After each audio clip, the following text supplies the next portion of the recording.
Our bodies can't make omega-3 fat very efficiently, so we do need to eat it. And that means eating oily fish 3 times a week. So what do you do if you hate fish or you choose not to eat fish for any reason? Well, in today's video, we're going to discuss that and much more about omega-3, the amazing work that it does in your body, signs of deficiency, the foods that you need to eat to get it, especially if you can't eat fish, and how to choose a safe and efficient supplement. So firstly, if you're new to the channel, then welcome. My name's Fran Penberthy. My training is in nutrition, and I absolutely love talking about nutritious foods for health. I'm the founder of the Live Well for Good courses, where we teach you to ditch that whole dieting mentality and instead learn how to nourish your body back to a good weight and restore your health while you're about it. I'm going to be releasing videos every week on this channel, so please go ahead and hit the subscribe button, ding the bell so that you're notified for every new one. So let's get into this. So when we're talking about omega-3, we're talking about EPA and DHA. These are both omega-3 fats, and they're in a form that your body can just make use of straight away.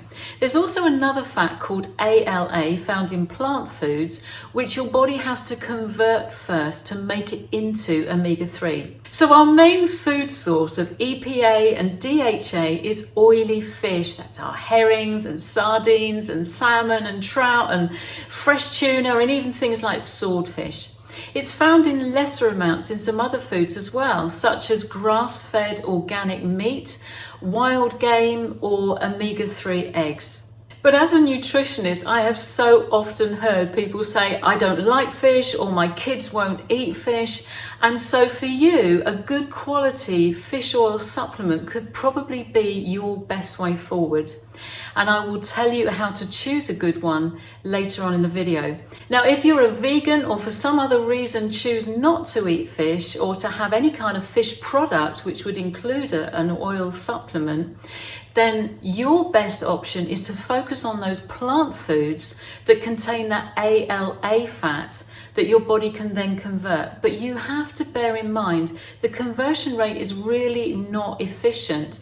They estimate that only about 3 to 10% of that fat is actually converted into omega-3. And so for you, it's really important that you do eat those foods that have ALA, but you're also eating the other foods that contain the nutrients that your body will use to make that conversion. Then you're doing everything you can to give yourself the best possible chance of getting as much of that omega-3 as you can. And I will give you later on in the video a recommendation for a really good vegan-friendly ALA supplement that you can consider taking. So how do you know if skipping oily fish all this time has been impacting your health?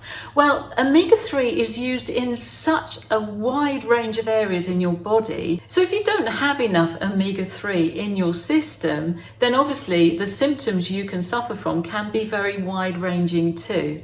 I'll give you a list: dry skin, dandruff, lifeless hair, cracked nails, eczema, dry eyes, excessive thirst, sweating, fatigue, poor memory or learning difficulties, depression, aching joints.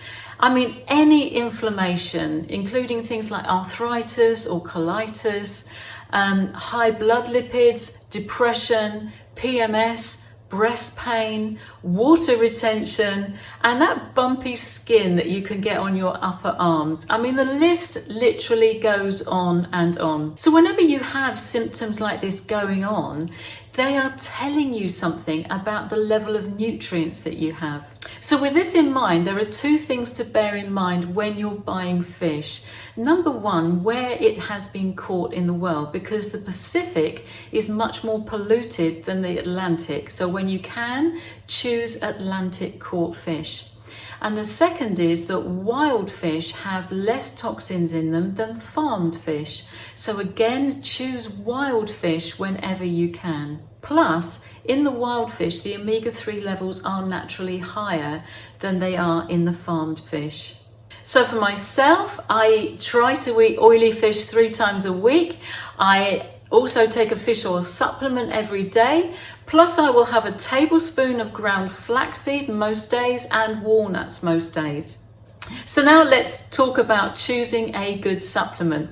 But first, if you're finding this training helpful, then please do leave me a comment in the box below. So now, choosing a good supplement. First off, as always, if you are on any medications, then you must check out supplements with those medications to make sure there's no contraindications. Now, fish oil supplements is one where it's really tempting just to buy a cheap product and then congratulate yourself on getting a bargain. But this really is one that you should not cut corners on, and cost should not be your deciding factor on this one. This is because fish oil is really delicate and it needs to be very carefully handled so that when you get it in the capsule, there has been no damage done to it. So there's two factors to bear in mind. One is that you want all of those toxins from those polluted seas removed from that oil in a really careful way so that you get a clean product. The second is that that oil is extracted from the fish, again very carefully and delicately, because it can be so easily damaged by things like exposure to oxygen or exposure to heat. These things affect the oil and make it rancid, and what we don't want is a cheap rancid oil that's full of toxins in a capsule. And so what I like to go for is a company who can guarantee that they have spent that extra time and extra effort and extra cost on protecting that oil and giving me a safe product. So what I'll do is I'll leave a link in the description box to the product that I take on a daily basis, because I've got confidence that that company is actually the best value that I have found for a company that can guarantee me that they have looked after that oil. Now, I'll also leave a link in the description box for an omega-3 supplement which is specifically targeted at reducing inflammation. So if that's of interest to you, that's called Pharma EPA. And I will leave that description there. That company recommend that you take that for 3 months before you go down to a maintenance dose. Now, for those of you who are vegans or choose not to take a fish oil supplement, then I'll leave a link for the best one that I have found. This is taken from the Echium seed, which has 5 times the amount of ALA that flaxseed does. So this is going to give you a good rate of ALA, which, as I say, is the best one that I have found. So as always, omega-3 is not a magic pill. It works with other nutrients to perform its jobs.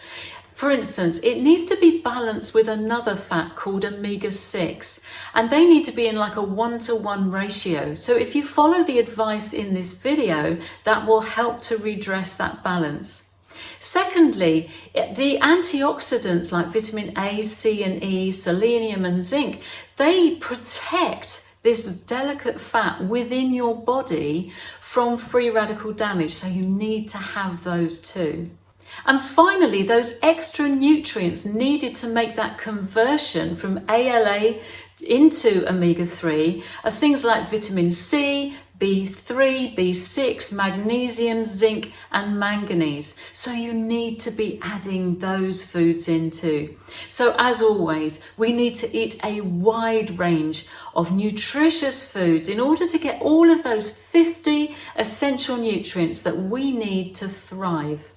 Thank you so much for watching. I'm so grateful to have you here. Please keep those comments coming because they help me to grow my channel and show me what you'd like to know more of. And I really look forward to seeing you in the next video.